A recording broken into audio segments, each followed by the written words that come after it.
ബി.ജെ.പിയുടെ സംസ്ഥാന പ്രസിഡന്റ് രാജീവ് ചന്ദ്രശേഖരൻ പ്രസ്ഥാനത്തെ മുന്നോട്ട് കൊണ്ടുപോകാനാകാതെ വിഭ്രാന്തിയിലാണ്. ഇപ്പോൾ ബി.ജെ.പി മുന്നോട്ട് വയ്ക്കുന്ന ആശയങ്ങളും കേരളം ഒരിക്കലും സ്വീകരിക്കില്ല എന്ന് അദ്ദേഹത്തിന് വ്യക്തമായി കഴിഞ്ഞു. അയാൾ ആദ്യം തിരുവനന്തപുരം കോർപ്പറേഷൻ പിടിക്കുന്നതിന് വേണ്ടിയാണ് അദ്ദേഹം പരിശ്രമം നടത്തിക്കൊണ്ടിരിക്കുന്നത്.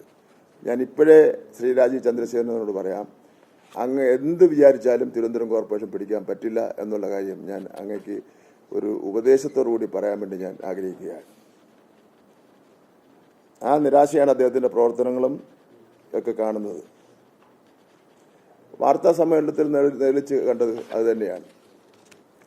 സ്വന്തം മകളുടെ പ്രായത്തിലുള്ള മാധ്യമ പ്രവർത്തകയോട് രോഷാകുലനായി നീ എന്നൊക്കെ അഭിസംബോധന ചെയ്ത് സംസാരിക്കുന്ന നിലയിലാണ് ബി.ജെ.പി സംസ്ഥാന പ്രസിഡന്റ് സ്വീകരിച്ചത്. അത് വളരെ തരം താണു പോയി. അവരവരുടെ ജോലി ചെയ്യുന്നു, പരസ്യമായി മാപ്പ് പറയുകയാണ് ചെയ്യേണ്ടത്.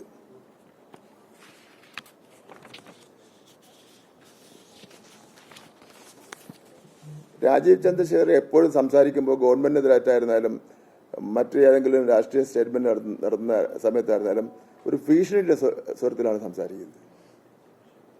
ഇത് കേരളമാണെന്നുള്ളവർ ഇതുവരെയും ബോധ്യപ്പെട്ടിട്ടില്ലേ എന്നുള്ള സംശയം എനിക്ക് അക്കാര്യത്തിൽ ഉണ്ട്. ഇനിയെങ്കിലും അദ്ദേഹത്തിന് ബോധ്യപ്പെടണം എന്നുള്ളതാണ്.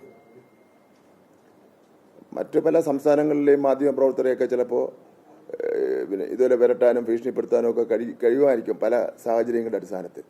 കേരളത്തിൽ പ്രയാസമായിരിക്കും ആരായിരുന്നാലും. ചോദിച്ചോ, ചോദിച്ചോ.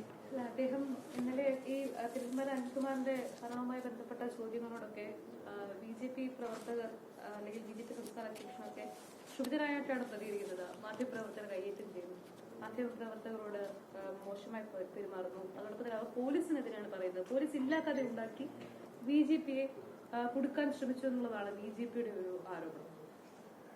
അല്ല, അതിൻ്റെ യഥാർത്ഥ കാര്യങ്ങൾ മനസ്സിലാക്കേണ്ടതായിട്ടുണ്ട്. അതായത് ഇപ്പോ ഇത്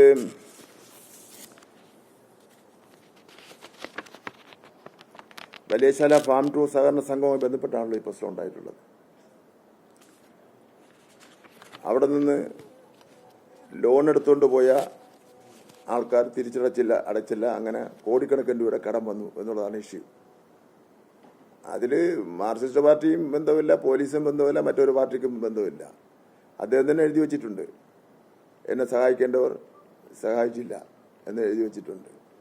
പോലീസൊന്നും ഇതുവരെ അവരുടെ കേസൊന്നും എടുത്തിട്ടില്ല. ഇതിനിപ്പോൾ ഒരു ഗവൺമെന്റ് തലത്തിൽ നല്ല സമഗ്രമായിട്ടൊരു അന്വേഷണം നടത്തുമ്പോൾ അറിയാം ആരൊക്കെയാണ് കാശെടുത്തോണ്ട് പോയി അടയ്ക്കാത്തവർ തന്നെയാണ് മരണത്തിന് ഉത്തരവാദി എന്ന് പറഞ്ഞാൽ അവരുടെ പേരിൽ കൊലക്കുറ്റത്തിന് കേസെടുക്കേണ്ടത് തന്നെ.